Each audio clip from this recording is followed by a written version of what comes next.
I fell off my bike. She said it to the mirror, not to anyone, just to make sure the lie was ready before the world asked for it.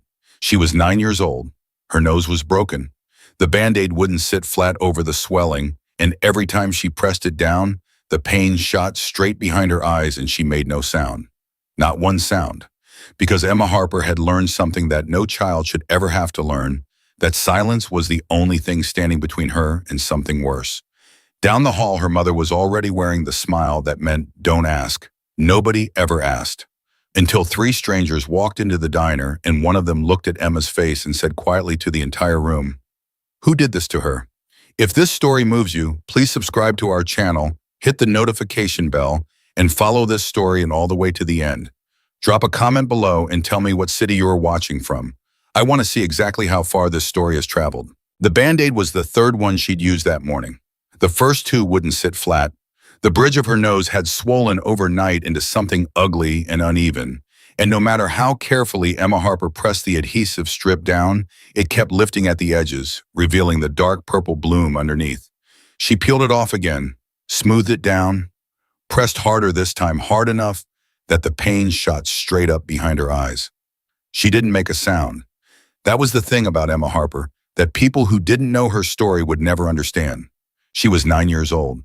She had golden hair that her mother used to braid on Sunday mornings, bright blue eyes that her grandmother once said looked like the sky over the lake in September, and a voice when she chose to use it that was soft and careful and measured in a way that no child's voice should ever have to be. She had learned the way some children learn to ride bikes or multiply fractions, that silence was a skill, that keeping still was survival, that the space between making a sound and not making a sound was exactly the distance between safe and not safe.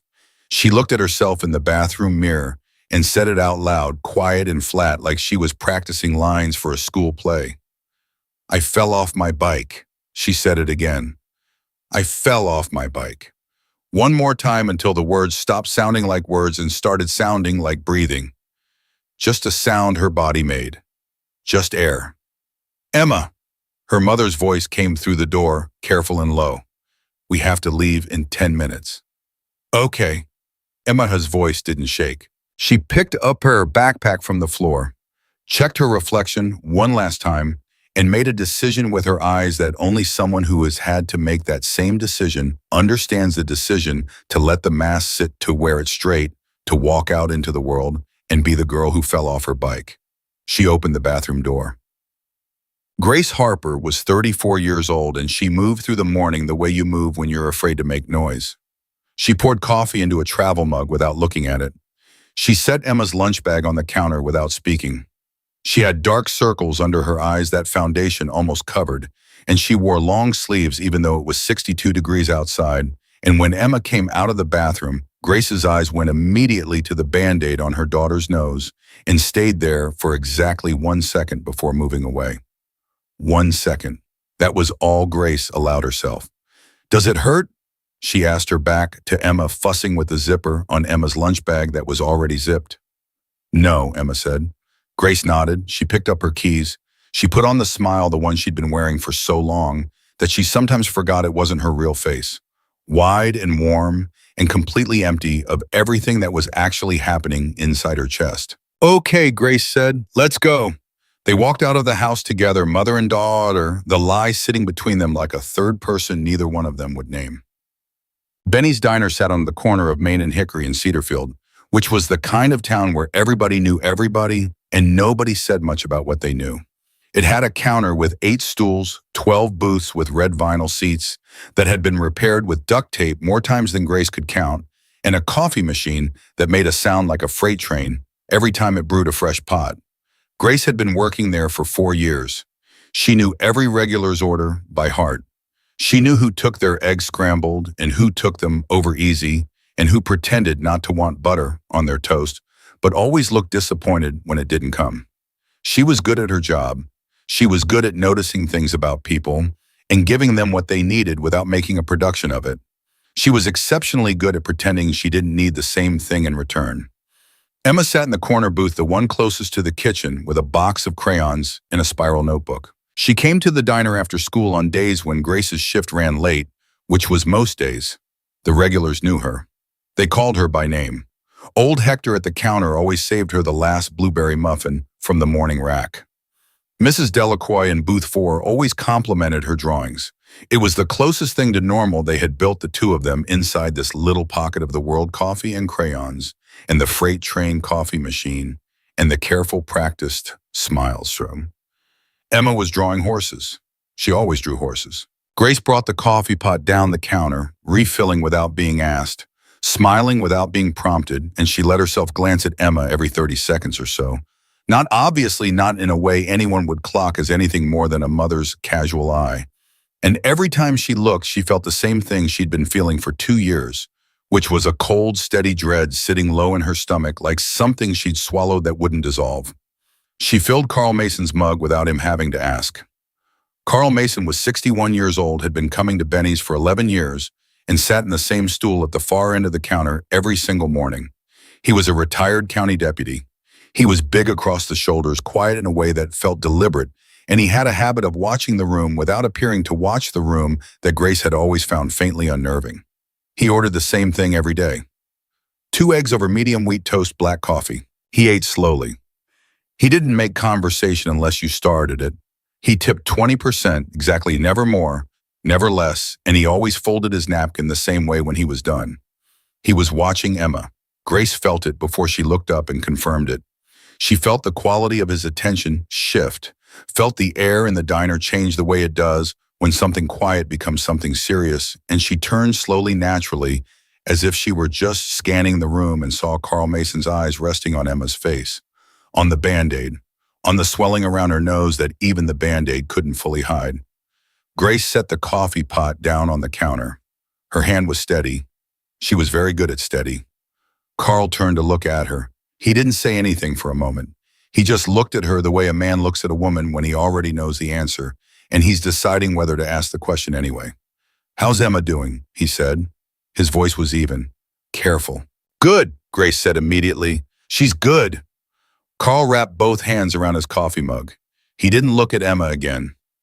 He looked at Grace, and his eyes were the kind of eyes that had spent 30 years watching people tell lies and had learned to stay quiet in the face of them without agreeing. "She fall again." The word again landed like a stone. Grace felt the smile lock into place like the armor snapping shut. "She was riding her bike yesterday," she said. "You know how she is. She's always going too fast." Carl was quiet for a long moment. He took a sip of his coffee. He set the mug down.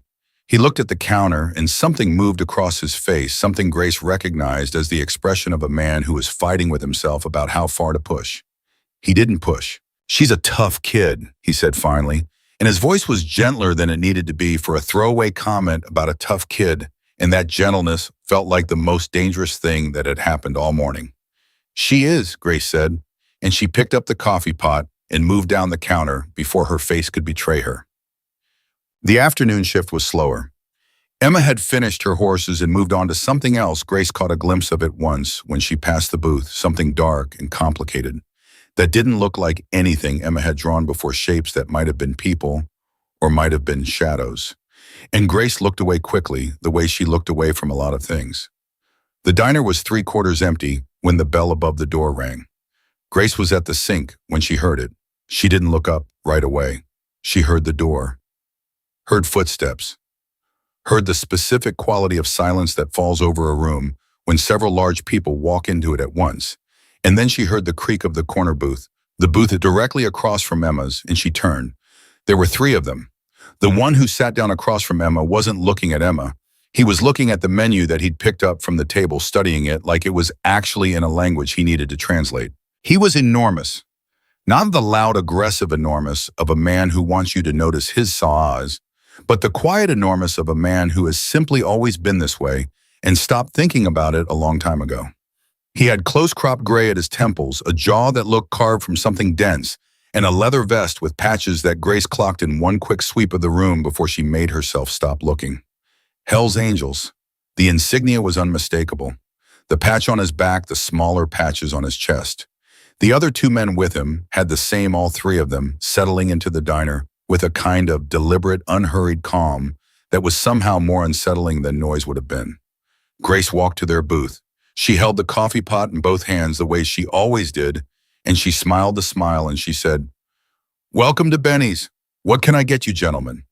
The large one, the one who had been reading the menu, looked up. His eyes went past Grace for just a fraction of a second. Just a sliver of a glance across the aisle to Emma's booth, where Emma was sitting with her crayons and her dark drawings and her Band-Aid and her swollen nose. It was so brief that Grace almost convinced herself she'd imagined it. Then he looked back at her. "Coffee," he said. His voice was low and hurried. "Black 3 cups." He paused. "And what's good here?" "The pot roast," Grace said. "We make it fresh every day." He nodded. "3 of those then." Grace wrote it down. She turned back toward the counter. She could feel their presence behind her, like a shift in barometric pressure, something large and slow-moving that hadn't made its intentions known yet. And she told herself the thing she always told herself: don't make it into something it isn't. People are just people. Nobody's going to hurt you here. You're at work. You are at work. You are safe. And she went to put the order in. She passed Emma's booth. Emma wasn't drawing anymore. She was watching the men. Not with the wide-eyed stare of a child who doesn't know how to be careful, but with that sideways peripheral attention that Emma had developed the ability to watch without appearing to watch, to track a room from the edge of her vision while her face stayed still. Grace leaned down low and put her hand on Emma's shoulder. "You okay, baby?" she said very quietly. Emma's eyes flicked to her. "Who are they?" "Just customers," Grace said. Emma looked across the aisle for a half second, then back to her notebook. She picked up a crayon, the black one, and she went back to drawing. Grace straightened up and went to the counter. It was Carl Mason who said something first. He'd been nursing his 3rd coffee longer than usual, and Grace had noticed but hadn't pushed it because Carl was a man who stayed when he felt like staying and left when he was ready, and she'd learned not to question the rhythms of her regulars. But he'd been quiet in a way that felt different from his usual quiet, and when she topped off his mug for the 4th time, he spoke without looking up. "You know those men," he said. "Never seen them before," Grace said. Carl turned the mug slowly on the counter. "You want me to stay until your shift ends?" Grace's chest did something complicated. She made her voice smooth and easy. "Carl, I'm fine. It's a Tuesday afternoon." He looked at her then, straight and still and patient. "I know what day it is." The diner was quiet for a moment. The coffee machine did its Freak train thing. From Emma's booth, there was the small, dry scratch of crayon on paper. "I'm fine," Grace said again. And this time her voice had an edge in it that she didn't entirely intend, something that came from a place she kept locked, the place that understood that Carl. Knowing Carl seeing was in some ways more terrifying than nobody knowing. Because people who knew were people who might do something and anything that Travis might interpret as interference or exposure or a threat to his control was. She cut the thought off. "You know where to find me," Carl said. He left it there. He turned back to his coffee. The twist that nobody saw coming didn't announce itself. It never does. Travis Harper walked through the front door of Benny's diner at 20 minutes to 4 in the afternoon, and the first thing Grace felt was not fear. She had gone past fear a long time ago. What she felt was a specific kind of cold clarity, the kind that comes when the thing you have been dreading with your whole body finally arrives, and the part of you that was exhausted from dreading it almost feels relief at being able to stop waiting. He was average height, average build.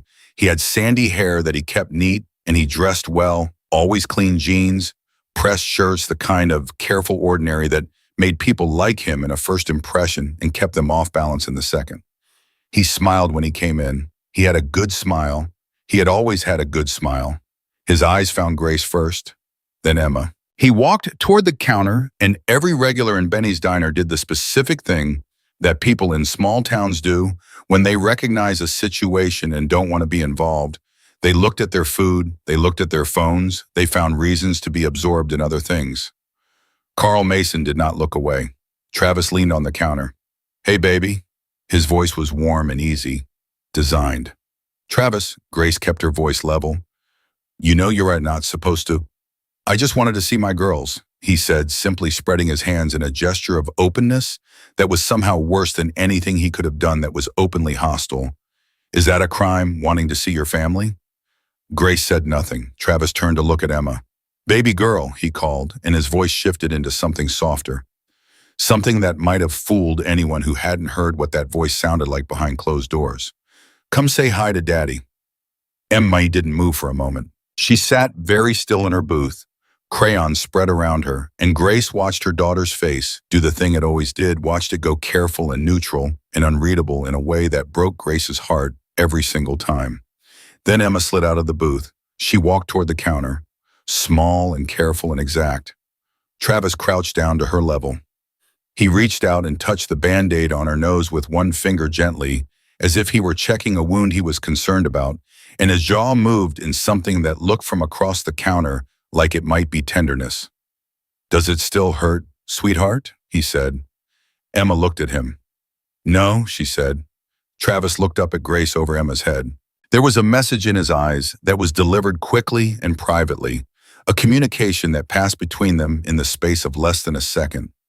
Something that said, "See how good I am. See how normal this is. See what you would be given up. See what I know about you and what you know about me and what stays inside these walls. Good," Travis said. And he touched Emma's hair once and he stood up. He ordered a slice of pie to Gushomito. He paid with exact change. He said goodbye to Grace in the same warm, easy voice he'd said everything else in the voice that was designed to sound like nothing had happened because nothing had officially publicly in front of witnesses. He walked out the door. The bell rang above it, and the entire diner let out a breath that nobody acknowledged it had been holding. Grace was clearing a table at the back when she heard a sound that was barely a sound at all, more like the absence of the ambient noise she'd gotten used to, and she looked up. Emma was standing in the aisle between the booths. She had her small hand pressed flat against her face. She was looking at something on the floor. And when she looked up, Grace saw that the Band-Aid had come off, whether she'd pulled it herself or it had simply finally lost its grip. After all that pressing and repressing, and the damage beneath it was fully visible. The swelling, the bruising, the precise, ugly geography of something that didn't happen on a bicycle. The diner had 6 other customers in it at that moment. Not one of them spoke. The large man in the corner booth, the one with the gray at his temples, the one with the patches, had been eating his pot roast with the same unhurried calm he'd applied to everything else since he sat down. Now he was still. His fork was set down on the edge of his plate. His 2 companions had gone equally still. And he was looking at Emma Harper with an expression that was not pity, not shock, not the careful, studied ignorance of everyone else in that room. He was looking at her the way a man looks when he already understands what he's seeing. Emma looked back at him. She didn't look away. She was 9 years old and she had learned to be afraid of men who looked at her, but there was something in this man's face that was different from what she knew how to be afraid of, something that was slower and steadier and quieter, and she stood in the aisle of Benny's diner with her broken nose exposed and her Band-Aid on the floor, and she held this stranger's gaze for 3 full seconds. Grace started moving toward her daughter. The man in the corner booth said quietly to no one in particular, "Who did this to her?" His voice didn't carry. It wasn't loud. But it landed in the silence of that diner the way a stone lands in still water. And every person in that room felt the ripple of it, and not one of them answered. Not one of them answered, and that silence was its own kind of answer, and the man with the gray at his temples heard it clearly. He looked at his 2 companions. He looked at Emma. He looked at Grace, who had reached her daughter now and was crouched down, pressing the Band-Aid back into place, with shaking fingers, murmuring something too low to hear. He picked up his fork. He finished his pot roast. He left a tip that was twice the cost of the meal.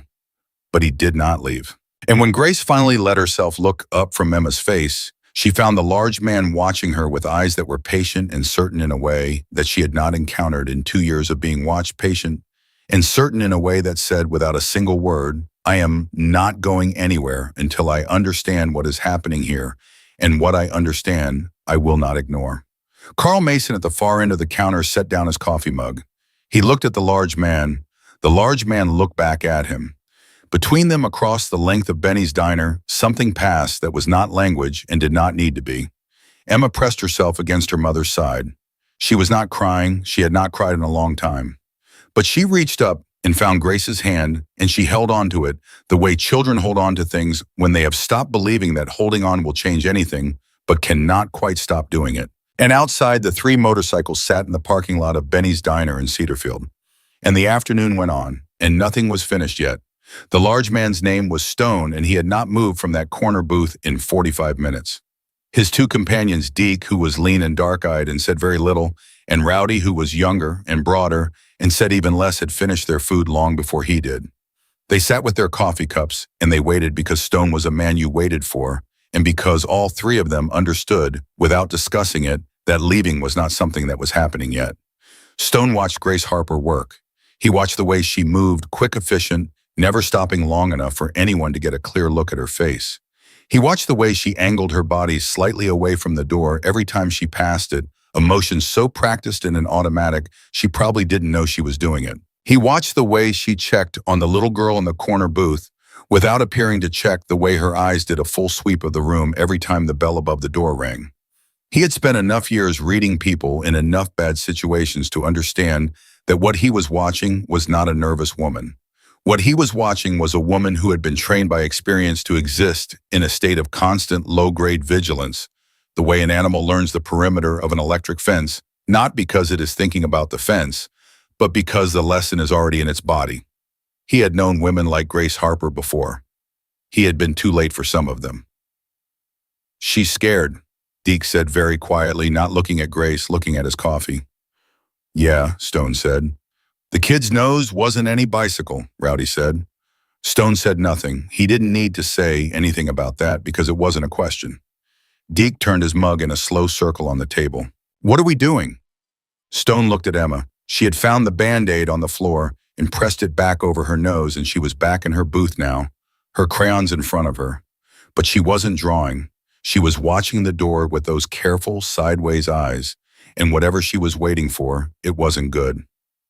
"We're finishing our coffee," Stone said. Carl Mason paid his bill at 5:15, the same time he paid every day. He put on his jacket, folded his receipt into his shirt pocket, and walked the length of the counter toward the door. He passed Stone's booth on the way out, and he slowed just slightly, just enough, and the two men looked at each other for exactly the length of time it takes to communicate something that doesn't need words. Carl stopped. "You passing through," he said. Stone looked up at him. "Not tonight," he said. Carl Mason gave one small nod. He put his hands briefly on the back of the booth, not touching Stone, just resting it there for a second, and then he walked out the door, and the bell rang above it, and he was gone. Rowdy watched him go. "Who was that?"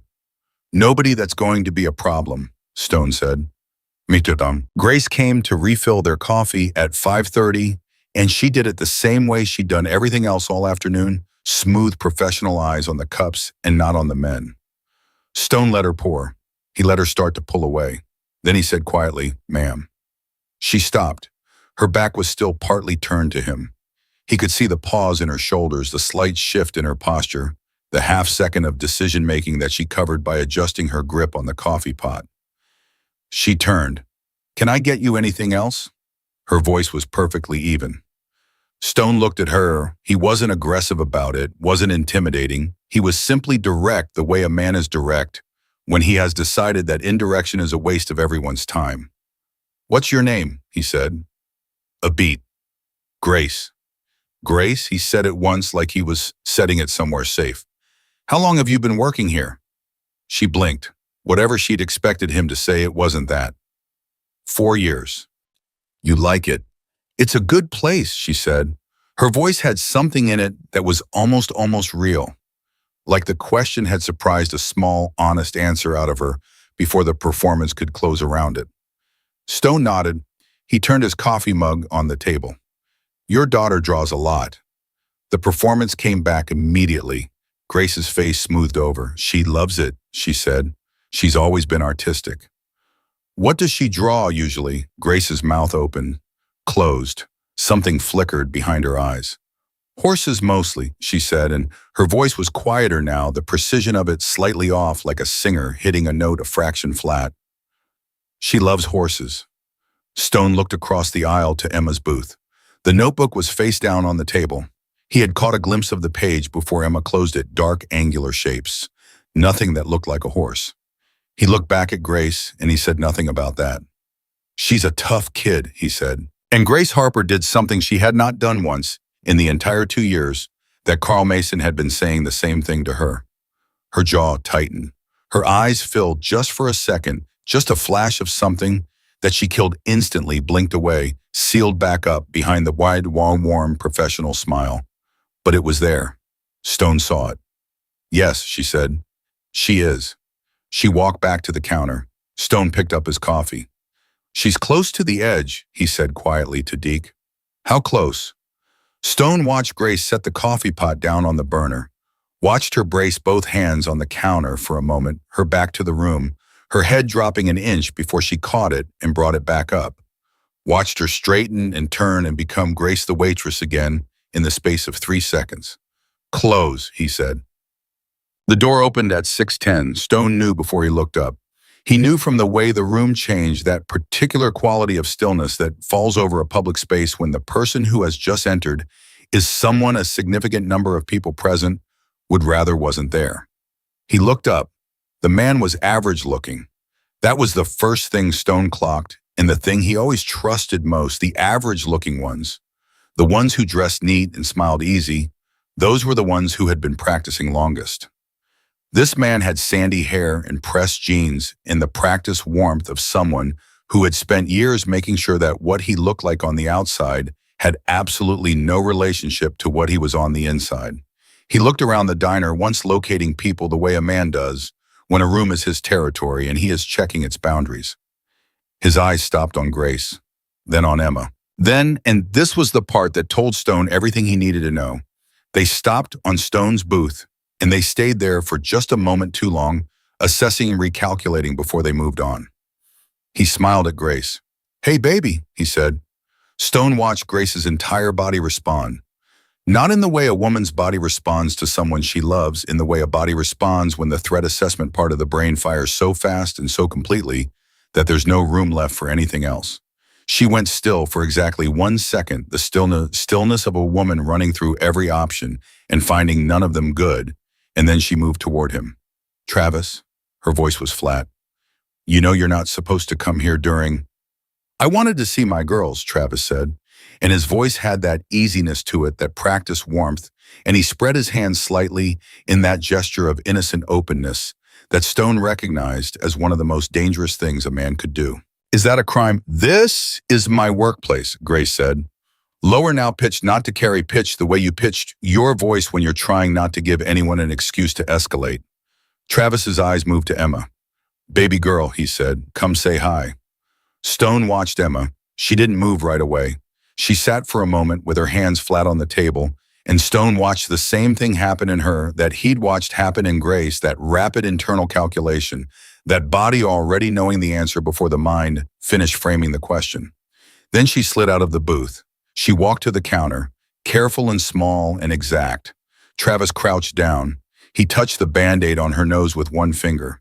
He said something to her that Stone couldn't hear, something soft and solicitous, something designed to look from the outside like tenderness. Emma answered in one word. Stone could read her lips from across the room. No. Then Travis straightened up. He looked at Grace over Emma's head. Whatever passed between them in that look was brief and private and did not require a room full of witnesses to land exactly where it was intended. Grace's hand found the edge of the counter. Travis ordered pie to go. He paid and he left, and the bell above the door rang, and Grace closed her eyes for exactly 2 seconds. Then she opened them and went back to work. Stone set down his coffee cup. Deke looked at him. Rowdy looked at him. Neither of them said anything because there was nothing to say that Stone hadn't already said, in the way his jaw had gone tight when Travis touched that little girl's face. Run his plates when we're done, Stone said. His voice was quiet and completely without drama. I want to know who he is. Deke nodded once. Emma was back in her booth. She had opened her notebook again and she was drawing, and whatever she was drawing now, she was pressing the crayon into the page hard enough that Stone could hear the faint scratch of it from across the aisle. She was not drawing horses. She kept her face down and her eyes on the page, and her whole body had a stillness to it that was not the stillness of a child who was calm. Stone picked up his coffee. He took a slow sip. Then he said just loud enough to cross the aisle, You got a lot of horses in that book. Emma's crayon stopped. She looked up slowly. Her blue eyes found him across the aisle and stayed there, cautious, measuring, running the same calculation every child runs on every adult: safe or not safe, good or not good, one of the ones who will hurt me, or one of the other kind, some, she said finally. Stone nodded. I had a horse when I was about your age, he said. Old gray mare named Bucket. Worst name for a horse in the history of horses. Something shifted in Emma's face. Not a smile. Something before a smile, something that remembered what a smile felt like. Why was she called Bucket, she said. Because the first time I saw her, she had her whole head stuck inside an old tin bucket trying to get the last of the feed, Stone said. Took 3 people to get her head back out. That was her name from then on. Emma looked at him for another second. That's a bad name, she said. I know it, Stone said. She knew it too. She was offended about it for the rest of her life. And Emma Harper, 9 years old, broken nose and all, made a sound that was almost a laugh. It lasted less than a second. It was small and surprised, and she caught it before it could become something bigger, tucked it back inside where she kept things she couldn't afford to let out. But it had happened. Grace from behind the counter had heard it. Stone didn't look at Grace. He looked back at his coffee. Deke was watching him. You're good at that, Deke said. Somebody taught me, Stone said. Neither of them said anything else for a while. The diner was nearly empty by 7. The last of the regulars had filtered out, leaving just a couple at booth 3 who were deep in their own conversation and a lone man at the counter nursing a slice of lemon meringue. Grace was wiping down the tables in the back. Emma had finally fallen asleep in the corner booth, curled on her side with her notebook tucked against her chest like a stuffed animal. Stone watched her sleep. There was something about a sleeping child in a public place that always undid him. The absolute trust of it, the body giving up its watch because someone else was keeping theirs. He thought about what it said about Emma Harper's life, that she could fall asleep like this in a diner, that the noise and light of a public place felt safer to her than wherever else she might be. Rowdy had gone out to check on the bikes an hour ago. He was back now, standing just inside the door, and he leaned down and said quietly, "Gotta make on those plates." Stone looked at him. "Travis Allen Harper," Rowdy said. 2 priors, 1 domestic charges dropped, 1 assault pled down to disorderly. No time served on either. Stone was quiet for a moment. "Of course not," he said. "There's more," Rowdy said. He hesitated. The domestic prior the victim was listed as Grace Harper, filed the report herself, withdrew it 6 weeks later. The table was very still. 6 weeks, Deke said. 6 weeks, Rowdy confirmed. Stone turned his coffee cup on the table once. He knew she'd withdraw it, he said. It wasn't a question. It was the specific, weary understanding of a man who has heard this story enough times to know all its chapters. He knew she'd withdraw it because he knew exactly what would happen to her if she didn't. That was the whole architecture of it. The threat didn't have to be spoken for it to be real. It just had to be known. And she knew it, and he knew she knew it, and that knowing was the cage. "Does he own the house they're in?" "Yeah," Rowdy said. "Both names on the lease, but he's the primary." Stone looked at Emma sleeping in the corner booth. The Band-Aid had slipped, again corner lifting, and even from here he could see the bruising, dark and deliberate, the calling card of a man who thought he was untouchable. "Okay," Stone said. He put both hands flat on the table. He looked at Deke and then at Rowdy, and his voice when he spoke next was calm and low and absolutely certain. "Here's what we're doing." Grace was untying her apron at 7:30 when Stone came to the counter. She looked up and her whole body shifted, that automatic instant recalibration, sizing up the space between herself and the door without appearing to look at the door. Stone noticed. He came to the counter and he stood on the other side of it, and he put his hands on the counter, open, palms down, visible, unhurried, and he looked at her. "I'm not going to waste your time," he said. Grace's jaw was tight. "Okay. I've been sitting in this diner for 3 hours, he said, and in those 3 hours I've watched you check on your daughter 37 times. I've watched you pitch your voice low every time that man was in earshot. I've watched your daughter fall asleep holding her notebook like it's the only thing in the world that's hers." He paused. "I've also run his plates." Grace went very still. "You had no right to." "I know," Stone said, not defensive, just acknowledging it. "I know I didn't." "You don't know anything about my life," she said, and her voice was tight now, Finally, the performance starting to crack at the seams because she was tired, and her daughter was asleep 10 feet away, and it had been a very long day, and this enormous stranger knew things he had no business knowing. I know about the domestic prior, Stone said. I know charges were dropped. I know you've been in this town for 4 years, and you've been wearing long sleeves all 4 of those years, and your daughter has had 3 documented visits to the school nurse this semester, and the notes on file say accidental injuries every single time. He watched her face. He saw the precise moment she ran out of the performance, saw the mask slip just a fraction, and he kept his voice even and steady. I'm not here to judge you. I'm not here to make your life harder. I'm here because your little girl has a broken nose, and she laughed for 1 second this afternoon, and it sounded like she'd almost forgotten how. Grace's eyes had gone bright. She blinked hard. What do you want? She said. Her voice was barely above a whisper. I want to know if there is anyone in your life, Stonen said. Anyone at all, family friend, anybody who you could call tonight. Grace looked at him for a long moment, and then very quietly she said the word that told him everything. No. That single syllable landed in the space between them like something that had been falling for a long time and had finally hit the ground. Stone nodded. He didn't fill the silence with reassurances or strategies or anything that required her to respond. He just let the words sit there, respected it for what it was.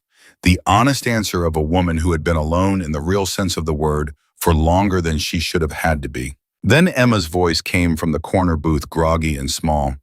Mom. Grace's head turned immediately. She was around the counter and at Emma's side in 4 steps. Hey, baby, I'm right here. She sat on the edge of the booth and pulled Emma up against her, pressed her lips to the top of her daughter's head. Stone stood at the counter and watched them. Deke appeared at his shoulder. What did she say? She's got nobody, Stone said. Deke was quiet for a second. So what now? Stone looked at the mother and daughter in the corner booth. Emma had her arms around Grace's waist. Grace had her eyes closed. She was holding on the way people hold on when the relief of being held is almost as painful as everything that made the holding necessary.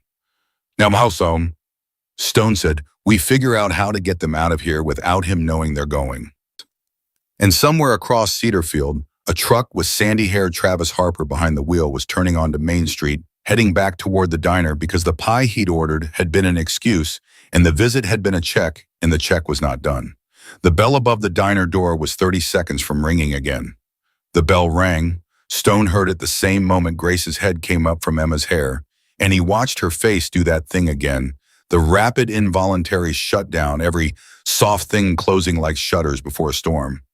Emma felt her mother's body change. Children always do. She pulled back and looked at the door, and her face went the same way her mother's went, that learned cellular response, and Stone thought, there it is, there's the whole story in 2 faces. Travis stood in the doorway. He was still smiling. That was the thing that Stone kept coming back to. The smile never left, not entirely, it just changed quality depending on what the situation required.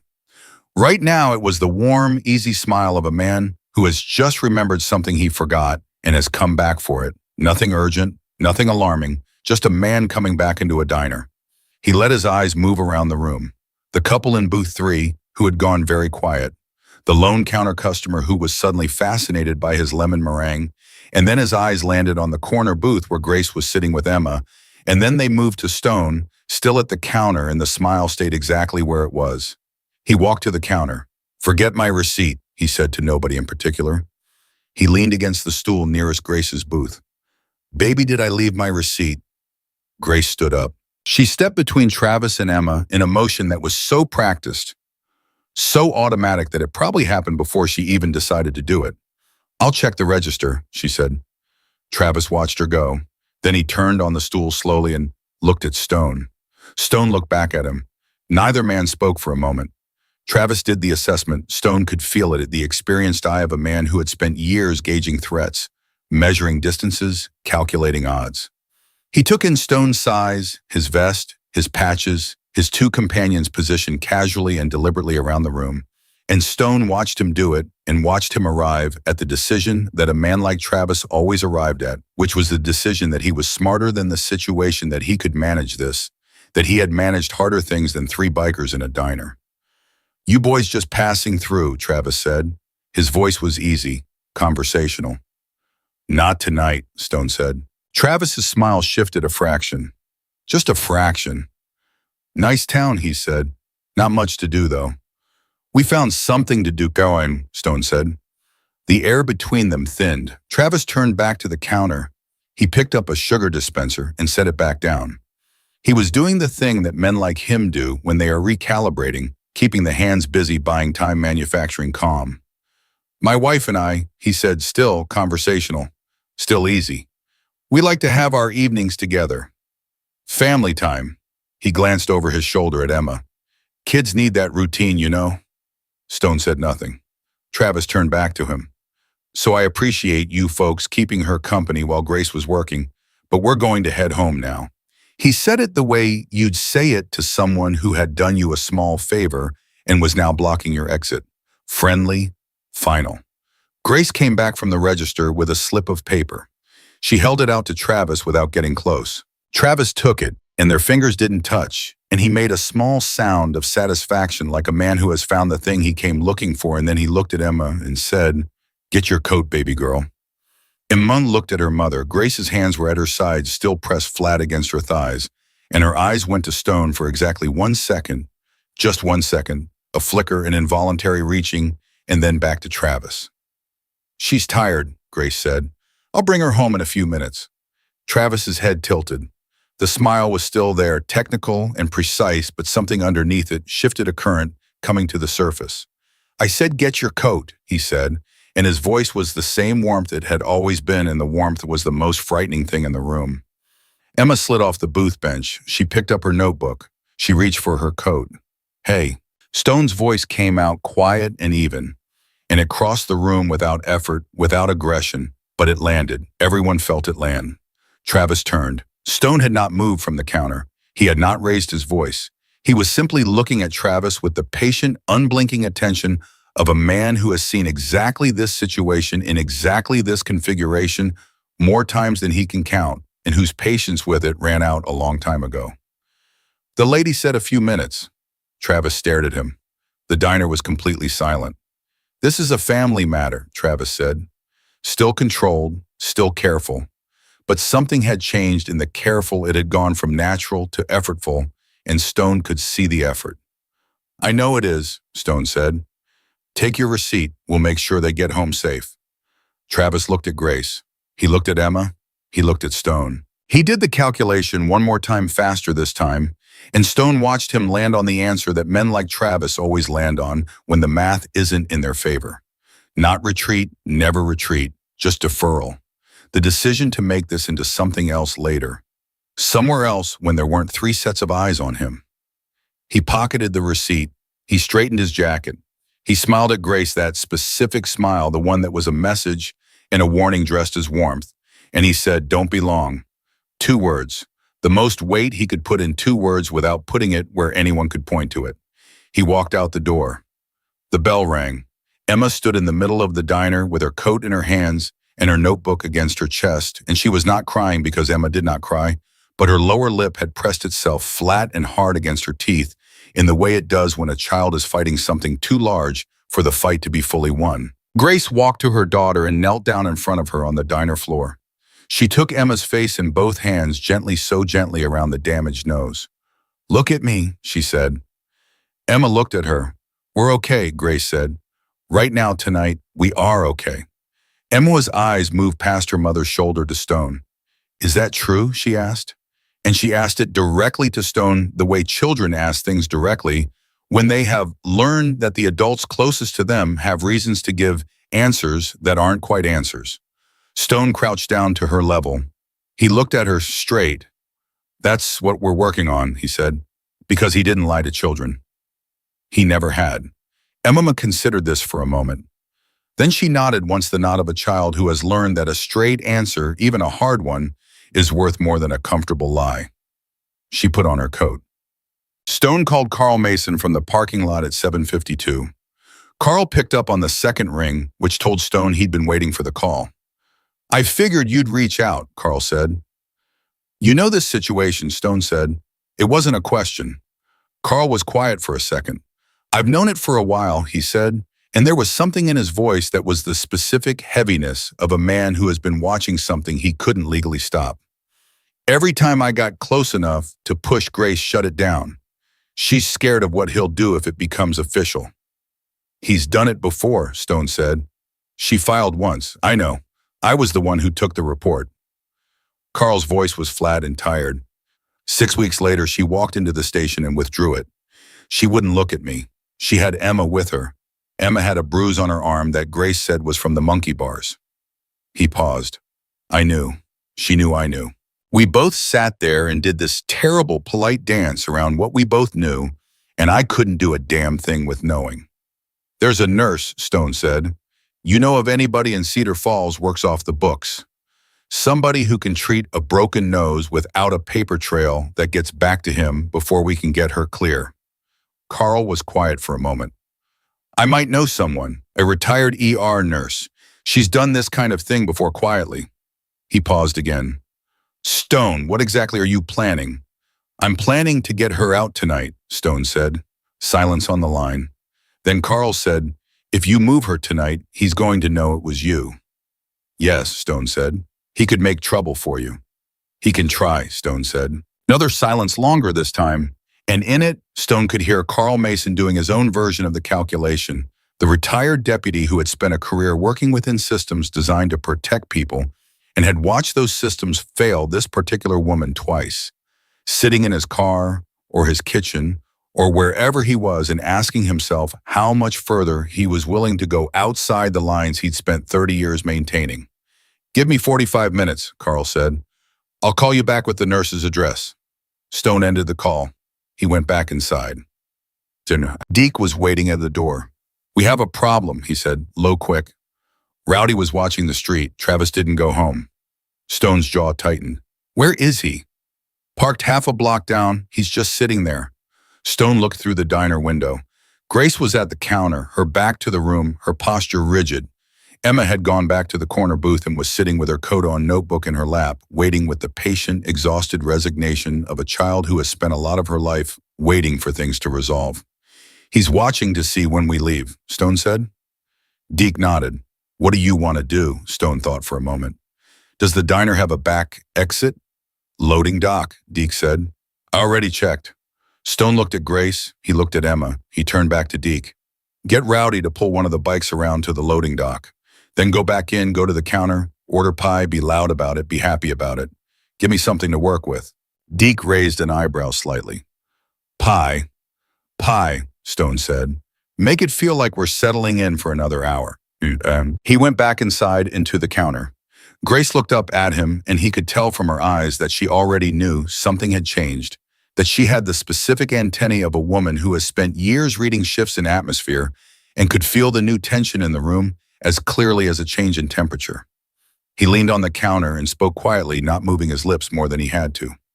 He's parked down the street, he said. He didn't leave. Grace's hand gripped the edge of the counter. She said nothing. I need you to hear me, Stone said, same quiet, same level. We are going to get you and Emma out of this diner tonight, not tomorrow, not after you've had time to think about it and talk yourself out of it. Tonight, I need you to trust me for about 20 minutes. She looked at him. Her eyes were dry and her face was composed and everything underneath it was in free fall. I don't even know you, she said. I know, Stone said. You know Carl Mason, though. She blinked. Carl? He's making a call right now to get you somewhere safe tonight. A nurse in Cedar Falls, no paper trail. He vouched for me. You can call him right now and ask him. He watched her face. Do you want to call him, Grace's throat moved. Carl knows about this. Carl has known for a while, Stone said. He's been waiting for you to be ready. Something happened in Grace Harper's face that Stone had seen happen in people before the moment when the wall that has been holding everything back finally develops a crack too deep to hold, and everything behind it begins to press forward at once. Her eyes filled. She blinked hard. She pressed her lips together. She turned away from him and looked at the window above the counter, and she stood there for 10 full seconds, breathing, fighting it, and then she turned back. What do I do? She said. Her voice was quiet. It was not the performance voice. It was the real one, low and raw and younger than she looked, the voice of a woman who had been holding herself together alone for so long that the question of what to do next, asked in the direction of someone who might actually answer it, was almost more than she could stand. "Tell Emma to put her notebook in her backpack," Stone said. "Don't pack anything else. Don't go to the back room. Don't make it look like you're going anywhere. Just close out your register like it's a normal end of shift. Can you do that?" Grace nodded. "Then take Emma to the restroom, the one at the back. Deke is going to be at the counter being loud. Don't look at him. Don't look at me. Just walk to the restroom with your daughter like it's the end of a long Tuesday." She nodded again. She straightened. She put the performance back on, and this time watching her do it, Stone felt the weight of what it had cost her to wear it for as long as she had. She walked to Emma's booth. She leaned down and said something to her daughter, something short and quiet, and Emma looked up at her and then reached for her backpack without being asked again. That was the part that broke Stone a little, the quickness of it, the readiness, the way Emma's hands moved, with the practiced efficiency of a child who had learned to be ready to move on short notice. Deke walked into the diner. He was loud about it. He said something to Rowdy, who had come back in, about still being hungry about the pie someone had mentioned, and his voice filled the room and pushed everything else to the edges, and Grace walked Emma toward the back of the diner, and nobody watching from half a block down a dark street would have seen anything worth noting. Stone went to the loading dock door. He opened it. The night air came in cold, and the bike was there, Rowdy's bike, running, quiet. He waited. It took 90 seconds. It felt like longer. And then the back door opened, and Grace came through it with Emma's hand in hers. Emma's backpack on Emma's back, and Grace's face had the look of a woman who has stepped off a ledge and is still in the half second before she finds out whether the ground is where she thought it was. "This way," Stone said. Emma looked at the motorcycle, then at Stone. "We're going on that," she said. "You ever ridden one?" Stone said. "No," Emma said. "Then tonight you have something to tell your friends at school," Stone said. Emma almost did the thing again, almost made that small, surprise sound that almost laughed. She swallowed it, but it was there, and Stone counted it. He put Emma on the bike, first settled between him and the tank, Grace behind him, and he said quietly to Grace, "Hold on. Don't let go of Emma." Grace's arms came around both of them. He felt her grip lock. "Okay," she said, and her voice in his ear was shaking and certain at the same time, the voice of someone who has made a decision so large that the shaking and the certainty are the same thing. Stone pulled out of the loading dock and onto the back alley and kept the throttle low and steady and the headlight off until they were 3 blocks clear, and he did not look back at the diner, and he did not look back at the street where a truck was parked with a man inside it who was watching a front door that was no longer relevant. Emma had both hands gripping the tank in front of Urine. Her knuckles were tight.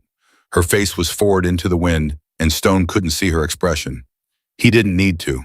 He could feel it, the held breath of a child moving through a dark night towards something unknown, away from something known too well, and in the absence of the familiar terror, not yet sure what to do with the space it left, they rode. Carl Mason's voice came through the earpiece, Stone more steady and quiet.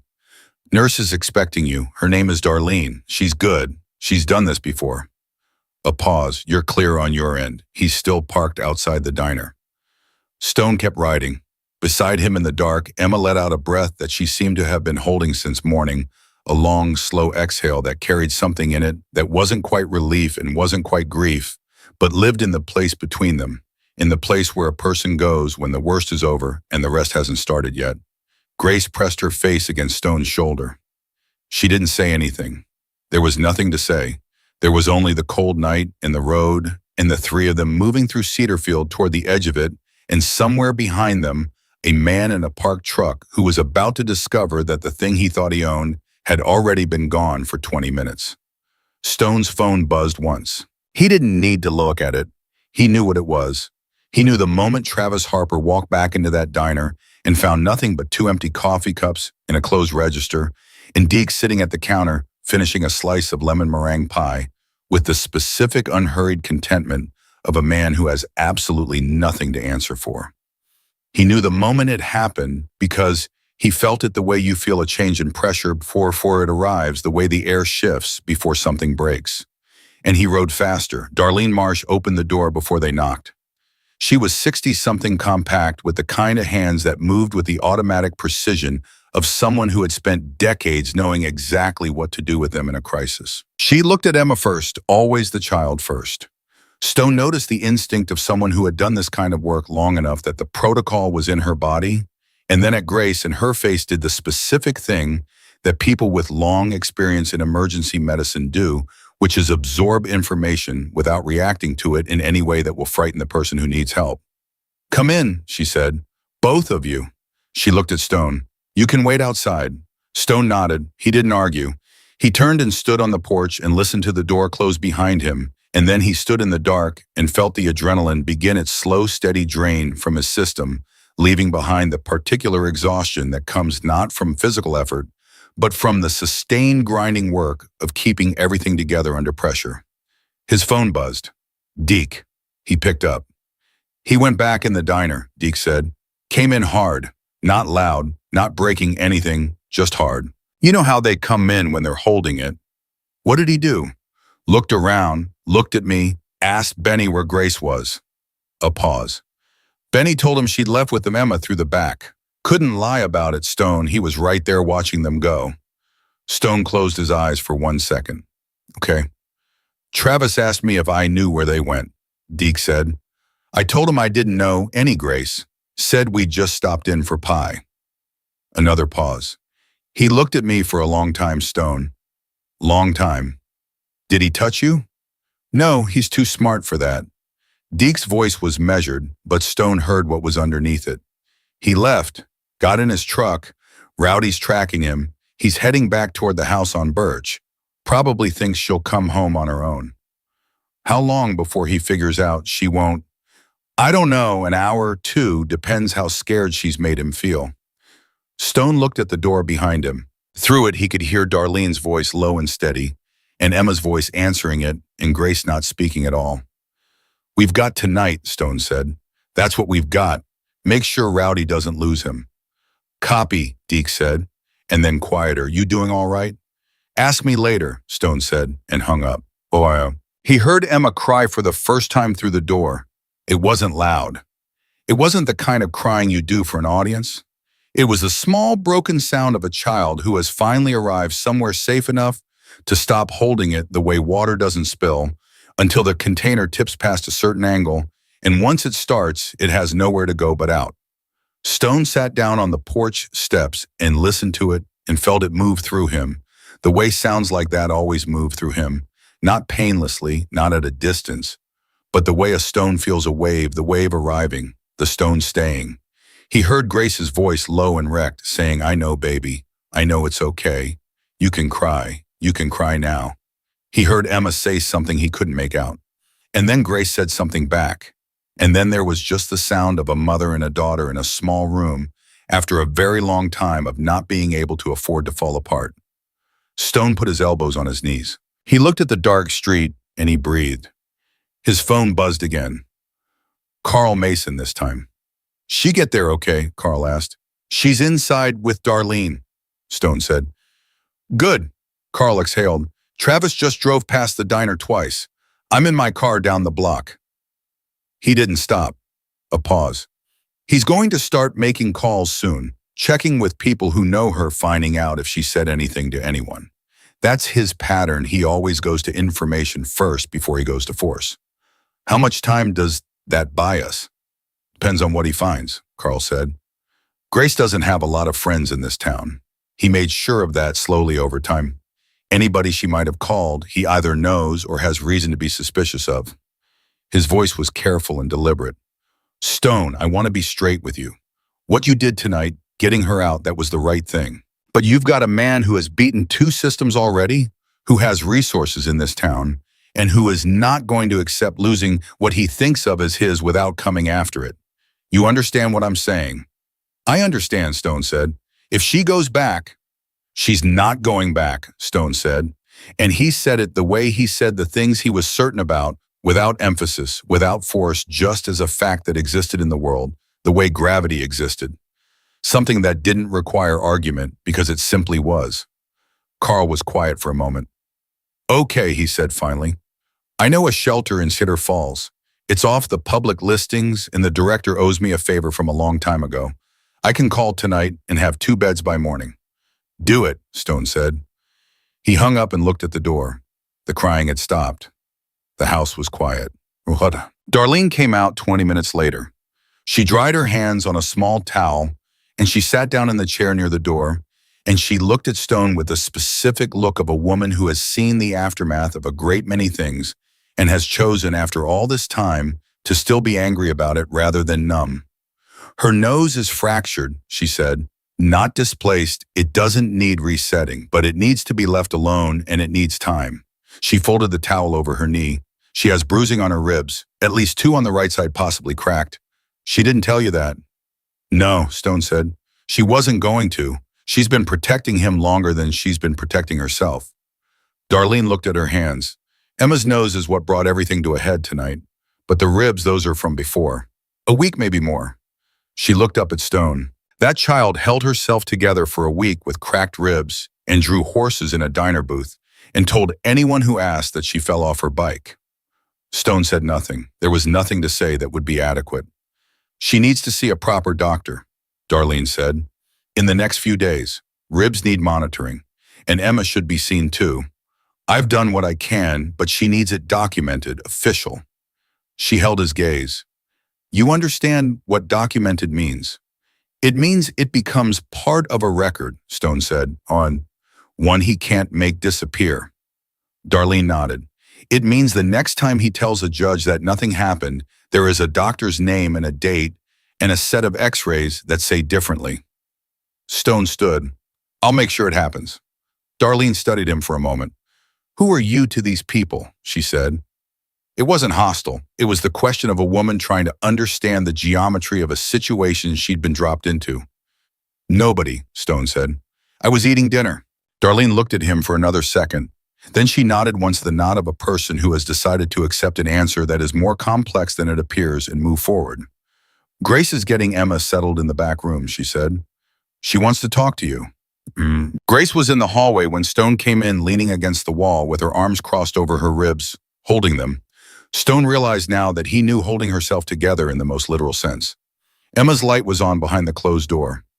Grace's eyes were dry, but her face had been remade by the last 2 hours in a way that made her look simultaneously younger and older than she had in the diner. "She's asleep," Grace said.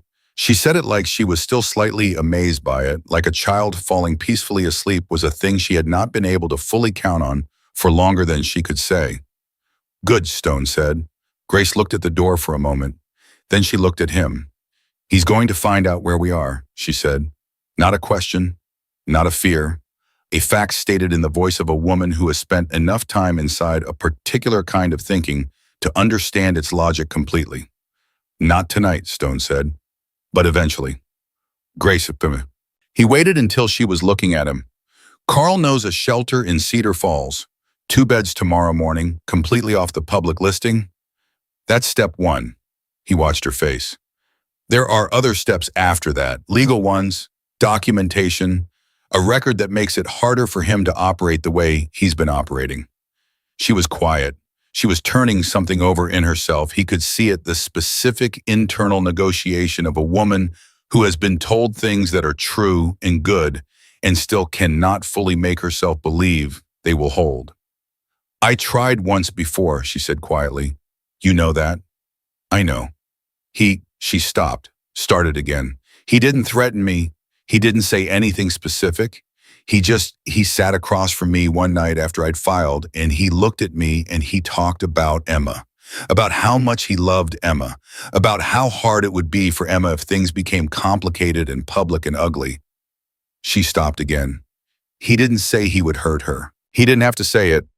Stone held her gaze. "He used her against you." "Yes," Grace said. The word was small and flat and final. "That's why you withdrew the report." "I couldn't," she pressed her lips together. "She's all I have. She is the only thing in my life that I would not survive losing. And he knew that. He has always known exactly what would make me stop." Stone was quiet for a moment. "What he knew," he said carefully, "was how to use the thing you love most as a weapon. That's not strength. That's the move of a man who doesn't have any other move." He paused. The shelter in Cedar Falls. They have a legal advocate on staff. Someone who has spent years working specifically with situations like yours. Someone who knows how to document, how to file, how to build the kind of record that holds. He held her eyes. You are not doing this alone this time. Grace looked at him. In the light of Darlene's hallway, with the exhaustion and the relief and the 2 years of weight on her face, she looked like someone who had almost stopped believing that a sentence like that could be true. Why, she said, why are you doing this? You don't know me. Stone thought about it. He thought about giving her a short answer because short answers were usually his instinct. Then he thought about what she deserved, which was a real one. I knew someone like you, he said, a long time ago. Different town, different mind, same architecture. He was quiet for a second. I didn't get there in time. Grace held that. She didn't fill the silence with condolence or questions. She just held it the way some people hold hard things, with the respect of recognition. I'm sorry, she said quietly. So am I, Stone said, every day. He straightened, which is why tonight is not the night I'm going home. It was Rowdy who called at 11:47. Stone stepped outside to take it, and Rowdy's voice was tight and fast, which was not Rowdy's natural register, and that alone told Stone what kind of call it was before the words arrived. He's on the move, Rowdy said. Left the house on Birch about 10 minutes ago. He didn't go toward the diner. Stone's jaw went tight. Which direction? Cedar Falls Road, Rowdy said. Stoney, he's coming this way. The cold moved through Stone's chest and settled. How far behind him are you? 3 cars. He's not speeding. He's being careful, which means he either knows or he's guessing, and he doesn't want to tip his hand. A pause. I think somebody told him. Stone thought fast. Carl had called the shelter. Darlene knew the address. Benny had seen them leave through the back. The information wasn't contained. In a small town, information was never fully contained, and a man like Travis knew which threads to pull. How long before he gets here? 12 minutes, Rowdy said. Maybe 10. Stone was already back through the door. Darlene was in the kitchen, and she looked up when he came in, and she read his face in the way that experienced people read faces, and she was already pushing back her chair before he said anything. We need to move, Stone said. Darlene did not argue, did not ask questions, did not do anything except stand up and say, I'll wake Grace. I'll get Emma, Stone said. Emma was not fully asleep.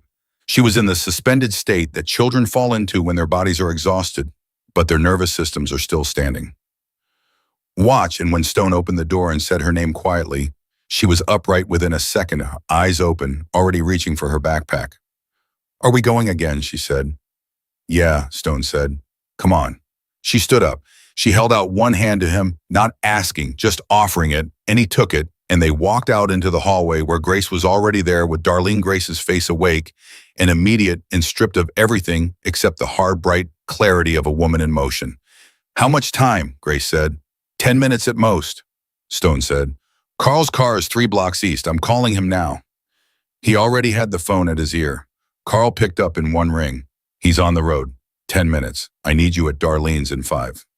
I'm 2 blocks away, Carl said, and the line went dead. Darlene was moving through her house with the practiced speed of a woman who had done emergency departures before, and Stone caught the specific efficiency of her movements.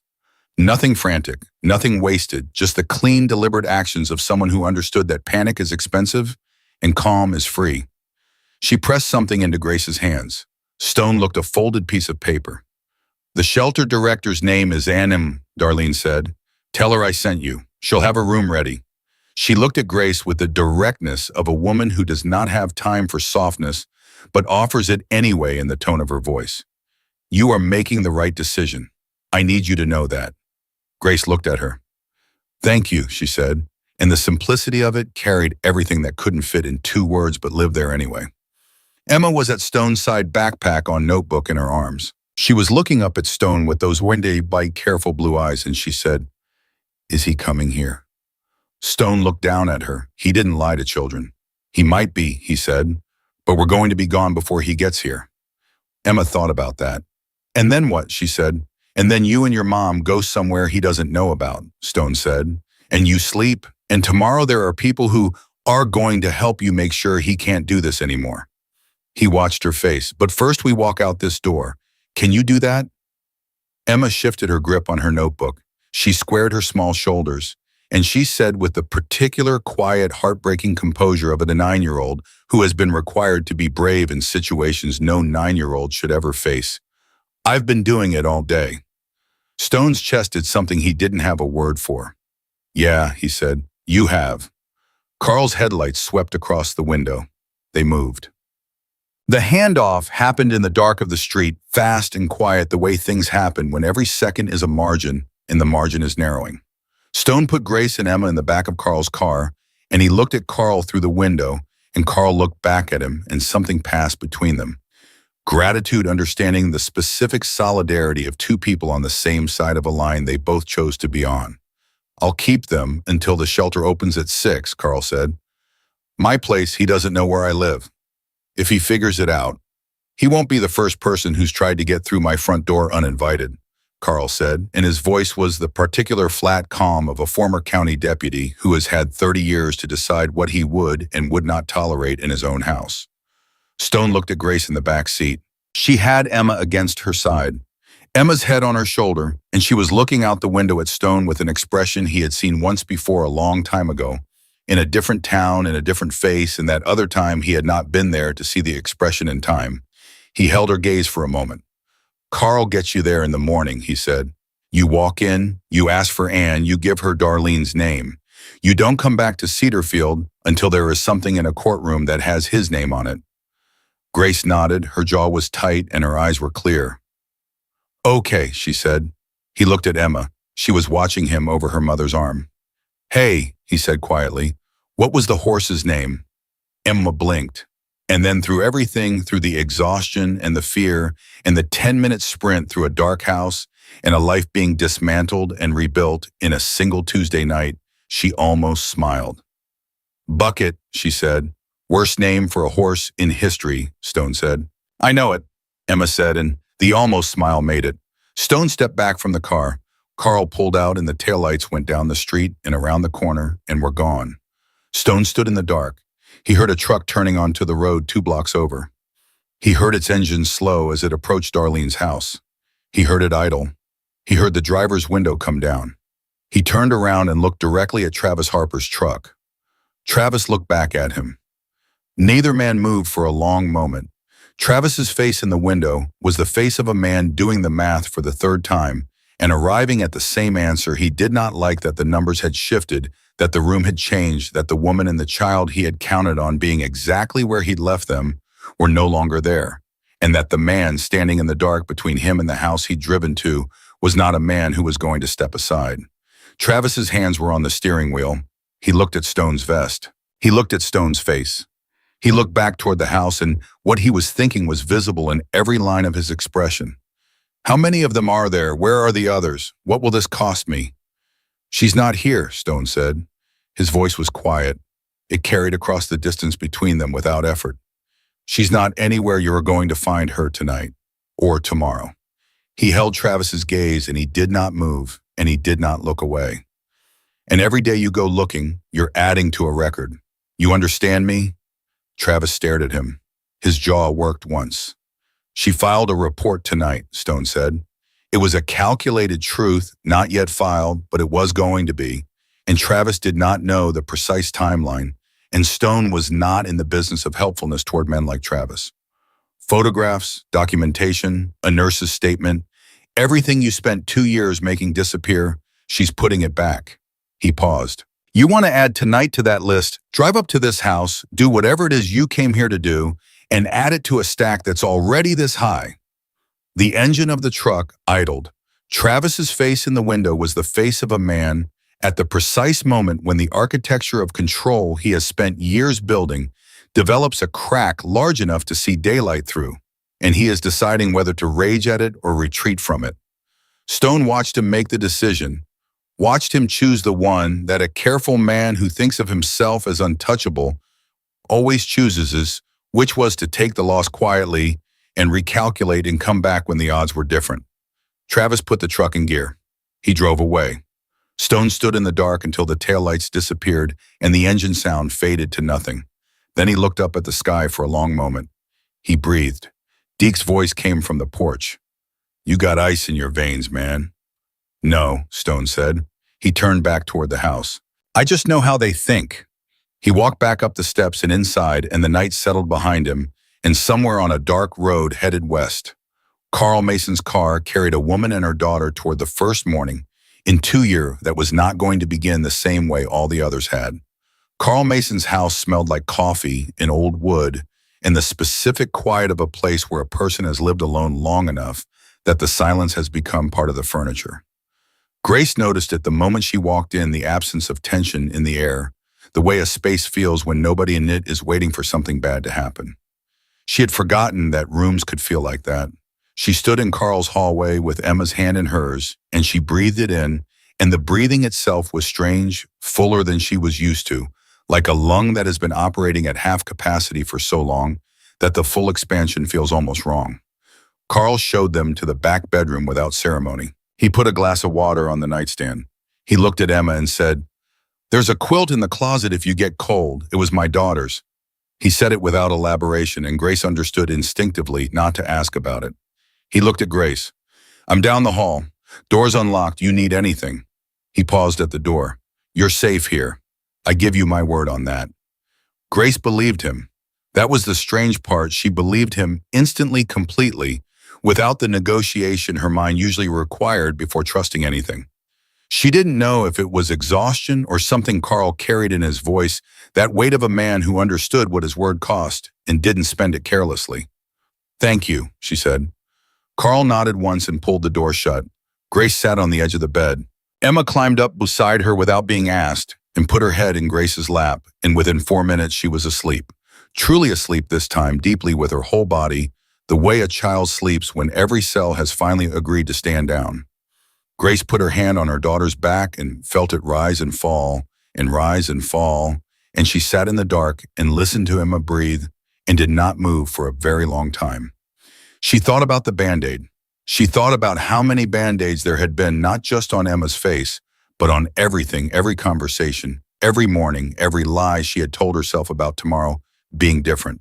She thought about the way she had stood in that diner for 4 years, smiling at people with the performance of a woman who was fine and the interior of a woman who was drowning.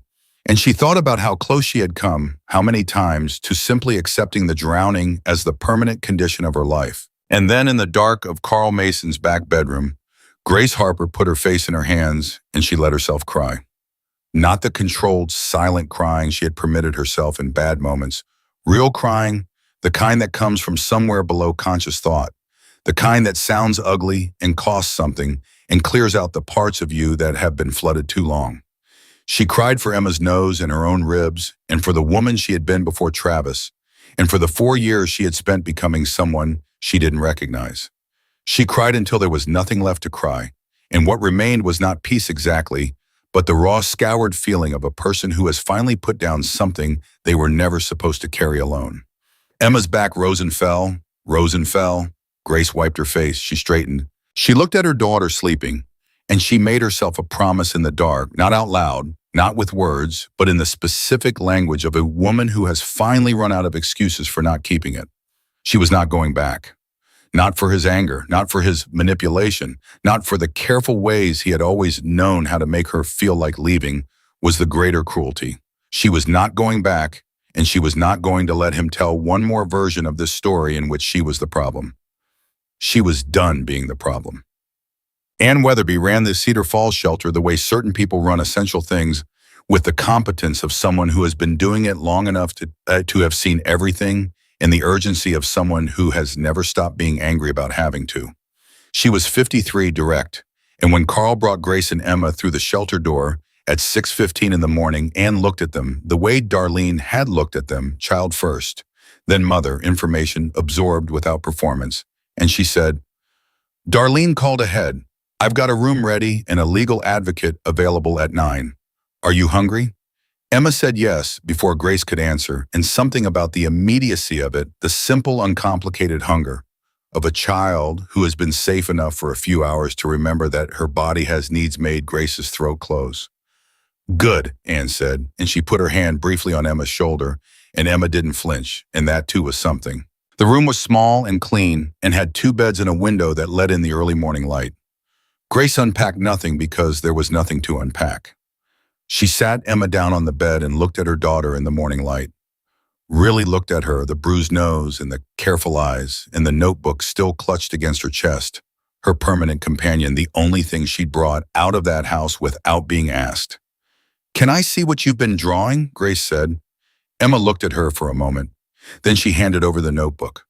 Grace opened it. The horses were there near the front, the familiar galloping shapes, the careful manes, the open fields that Emma had always filled with the animals she loved because she couldn't have them, and drawing them was the next best thing.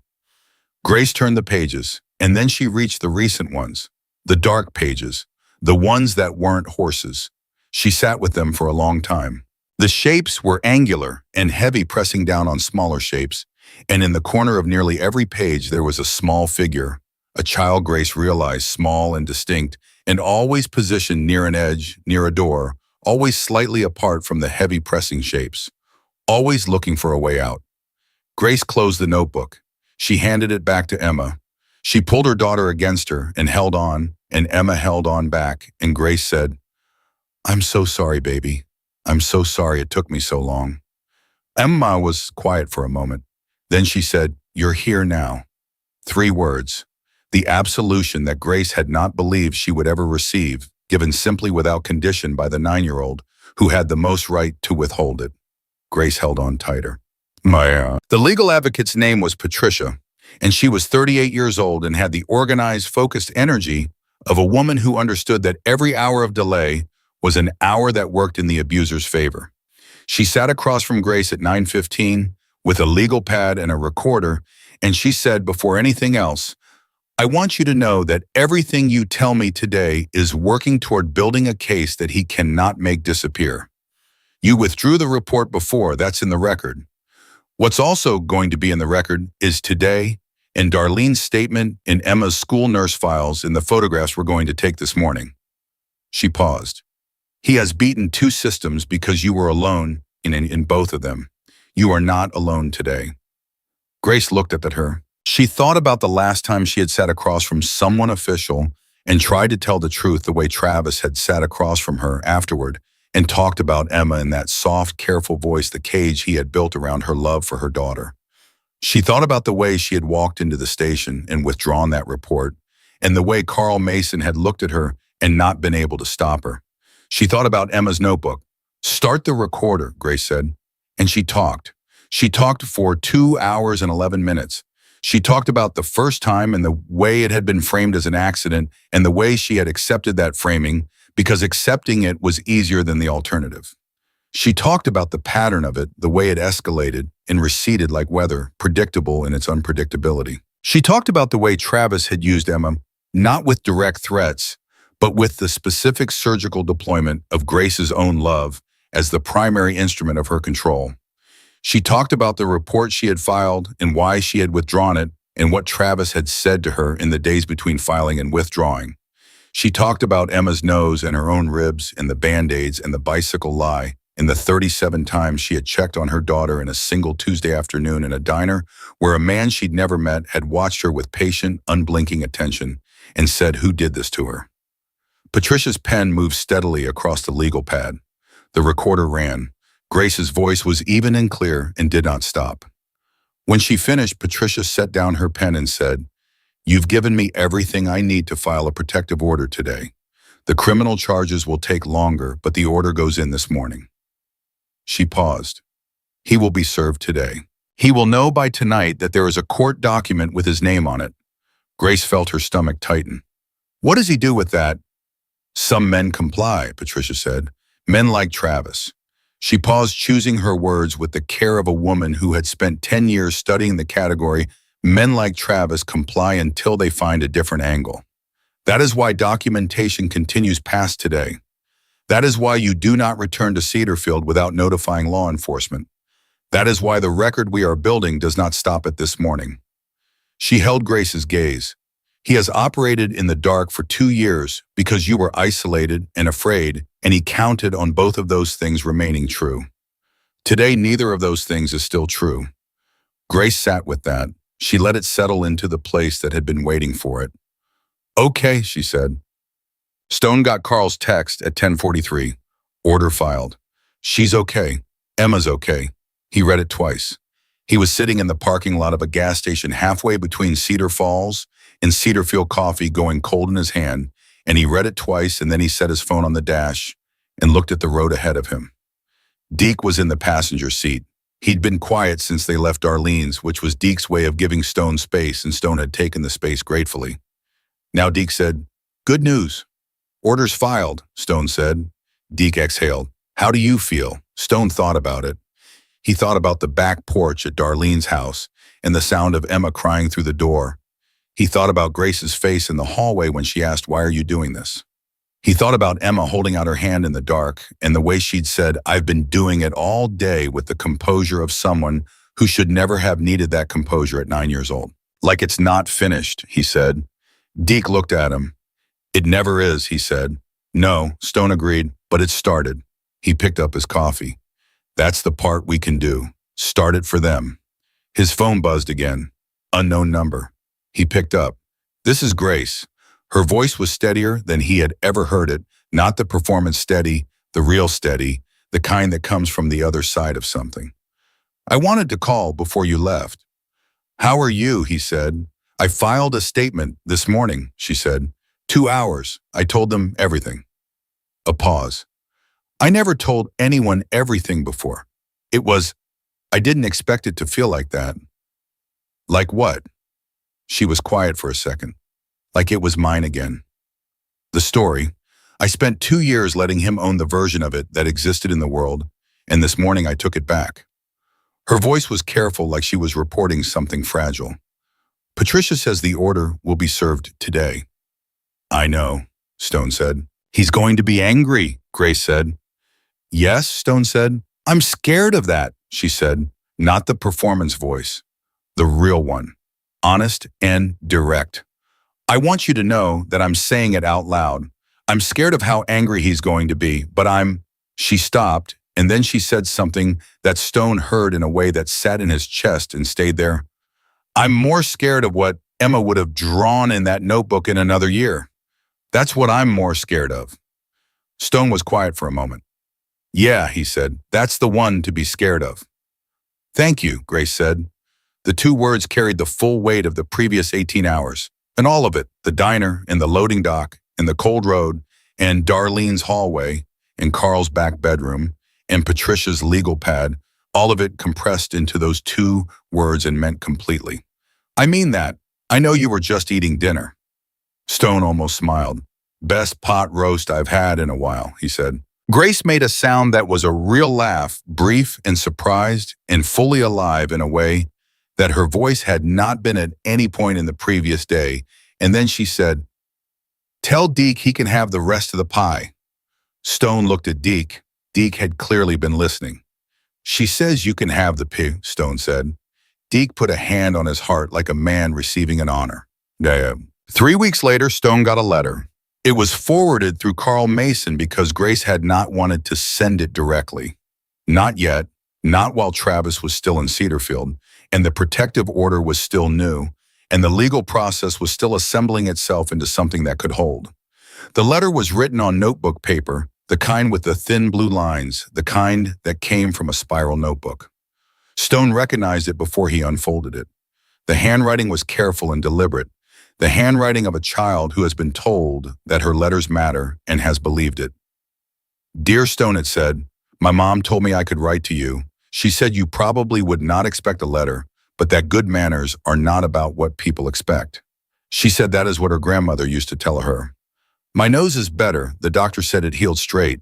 I have been drawing a lot. My teacher said I have a gift, and she asked if I wanted to enter my drawings in a school show. I said yes. I drew a horse for the show, but not Bucket, because I do not know what Bucket looks like. I made her white with a black nose because I thought that would be a good color for a horse. I also drew some people in the picture. The people are standing next to the horse. I think you will know which one is you. Emma Harper. Peace. My mom also says thank you again. P.S. She says she is okay and I am okay and we are okay. That is 3 okays. She says that is the most okays we have had in a long time." Stone read it once. He read it again. He folded it carefully along its original creases and put it in the inside pocket of his vest against his chest, where he kept the things that mattered, and he sat for a long time with the specific weight of it, 3 pages of notebook paper, a horse with a black nose, and 3 OKs from a 9-year-old girl who had learned to be brave in the wrong places and was slowly, carefully learning what it felt like to be brave in the right ones. Deke found him on the porch an hour later. He didn't ask what Stone was thinking. He just brought 2 cups of coffee and sat down and handed one over, and they sat together in the afternoon quiet. And Stone thought about a Tuesday in a small town where a girl pressed a Band-Aid over a broken nose and rehearsed a lie she should never have needed to know, and about the way everything that followed had turned on the specific, unremarkable decision of a man to finish his pot roast and not look away from what he saw. The world did not always give you the chance to be that man. When it did, you took it. You took it, and you stayed, and you did not leave until the people who needed protecting were somewhere the dark could not easily follow. That was all it was. That was all it had ever been. Some people are never seen until someone chooses to see them, and that single choice made in an ordinary diner on an ordinary Tuesday was the beginning of the day Grace and Emma Harper stopped disappearing.